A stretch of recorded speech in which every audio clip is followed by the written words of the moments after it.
I'm a U.S. citizen, and I'm in love with the lady. She's, for the last 6 months. I like this call so far. Yeah. Only to find out that she crossed the border into the country. Ooh. How do I go about that case? Where's she originally from? From Africa. Okay. So if she entered the country without inspection, you're not in the military or former military, are you? No, Okay. no, sir. All right. So you would file a visa petition for her. And once the visa petition is approved, she's not eligible to adjust her status here. So once the visa petition is approved, you're going to start processing her to go back to her home country. But before you do that, you're going to do something called a provisional waiver.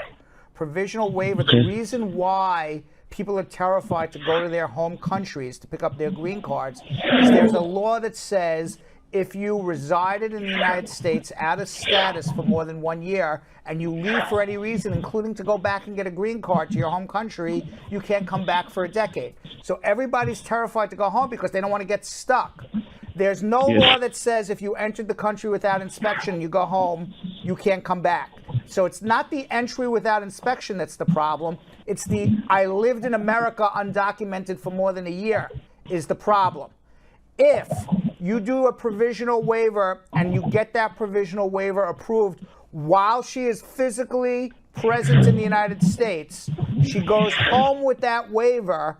Let me tell you what happens at the interview. Okay? She has to go take a medical exam, make sure she doesn't have drugs in her system, make sure she doesn't have communicable diseases. We just got to assume she has no communicable diseases. She's going to pass that medical test.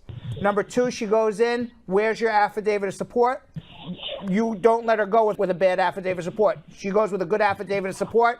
The affidavit of support is a math problem. As long as you pass the math problem, she passes. Is she 125% above the poverty level? You make sure those tax returns are 125% above. If not, you get a second affidavit of support. That is.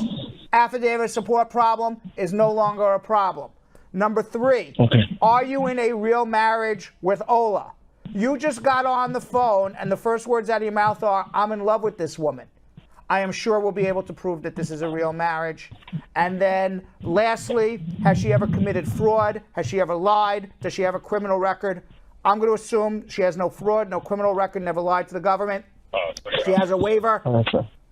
Case over. Here's your green card. I just went through the whole interview with you. Appreciate it. Thanks.